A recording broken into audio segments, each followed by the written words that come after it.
All right, our first guest is a national security analyst, chairwoman of actforamerica.org, and a New York Times bestselling author of Rise in Defense of Judeo-Christian Values and Freedom. Let's welcome back Brigitte Gabriel. Brigitte, really good to have you. So much going on. This really just hit us right front and center. Melania and Barron Trump are the new targets of Iran's anti-U.S. propaganda. Donald Trump, as always, he remains on that list as well. A video entitled How to Kill Melania Trump was released by the New York Post. We looked at it. It was shocking what they did. They show locations where Melania used to shop. She used to spend time in these locations in New York City, naming the designer stores she frequented and calling on, quote, freedom fighters to take action. Your response to this news, and did you see this coming? This just kind of caught me by surprise. Well, we knew they are evil. The Iranian regime is evil.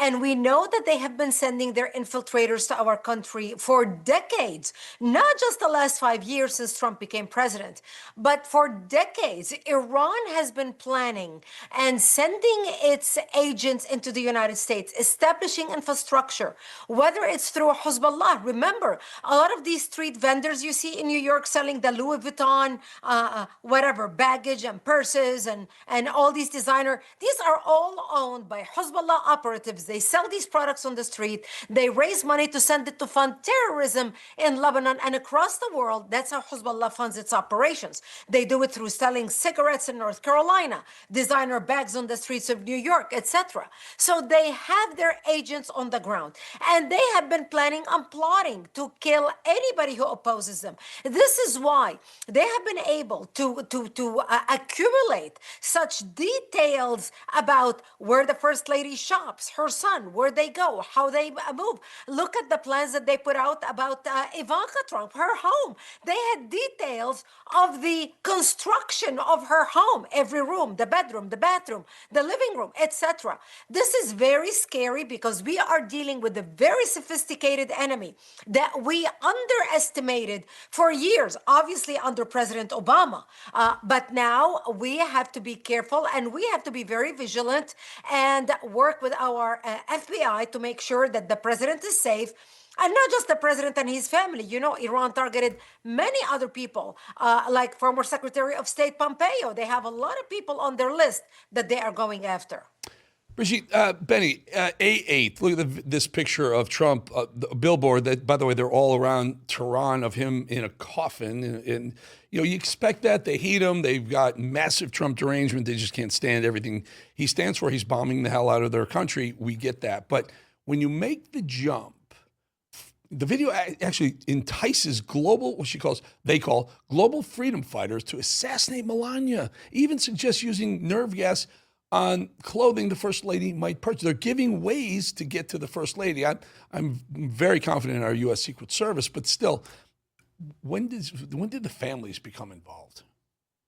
Well, this is how our enemy operates. Remember, we are dealing with evil people. You know, we cannot reflect our values on evil people.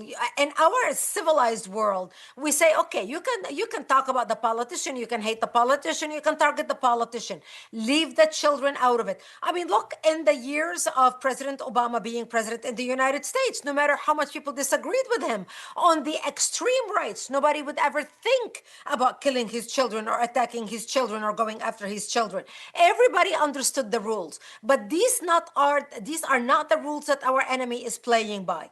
And what is so scary about this, Eric, is the fact that these people can hold a grudge for decades. Remember Brigitte, the fatwa you that are hitting on something. Salman Rushdie? I was just going to point this out. They're very patient. They hold a grudge and they're very patient. Barron, was he 20 years old or so? He's got a long life ahead of him. He's got to worry about an Islamic Muslim or whatever these crazy lunatic Islamic threats for the rest of his life? Yes, he does. Because if we learned anything from Salman Rushdie, is they issued the fatwa in the 80s, and they literally tried to assassinate him at Lake Chautauqua just about 5 years ago. This is how long they hold a grudge. But that's how they operate. The guy who killed Theo Van Gogh in the Netherlands and pinned a note on his chest said, "This is avenging Andalusia." We're talking about 550 years ago. Spain used to be Andalusia when the Muslims conquered it and took it from the Christians, and they changed the name of it, Andalusia. And so this is how far back they go with revenge. That's Islamic culture. And this is what we are dealing with. And this is exactly why President Trump, we need to do whatever we have to do to finish this regime, to change the regime in Iran. I know we're not going to do it directly, but we have to create the environment to make sure this happens before President Trump leaves office. And, you know, Brigitte, it actually makes a case for really cracking down on our immigration. I mean, one of the biggest risks is that these people, they were flooding across the border, right? These were terrorist cells flooding across the border under the Joe Biden era. And then when you close it, that's fine. But a lot of them are here. A lot of them are being radicalized here. Young people who just want something to hang their hat on, something to say they've done. They come across the border and they wait and they learn. And as you point out, they're patient. This is the one of the videos says about Barron, wait for us, the Iranian people. These people are sick. Yes, they are. And like you said, they are here because even though now we close the border, nobody's coming through the border. President Trump has done a phenomenal job, but they are already here. A lot of them not just came here illegally, but a lot of them came here on student visas and never left. They just disappeared into the country. They are hundreds of thousands of people who are here who came to the country on student visas and they have disappeared into the country from the Middle East, from radical Islamic countries. But we didn't have a government or agent or anybody to go after them. Anybody before Trump didn't even care. This is why we are hoping that Kash Patel and this FBI will go after these people, will find them. This is exactly why we are working with Congress. My organization, Act for America, is working with members of Congress on passing laws that actually will track people who are here in the country who overstayed their visas, or if they lied on their visa when they came into the country, or when they are captured, if we find out that they posted anything on their social media against the United States, that they will be arrested and they will be deported and they cannot come back to the United States. I think they have to wait like 10 years and then start the process legally to enter if they prove that they are worthy of being able to come to the United States.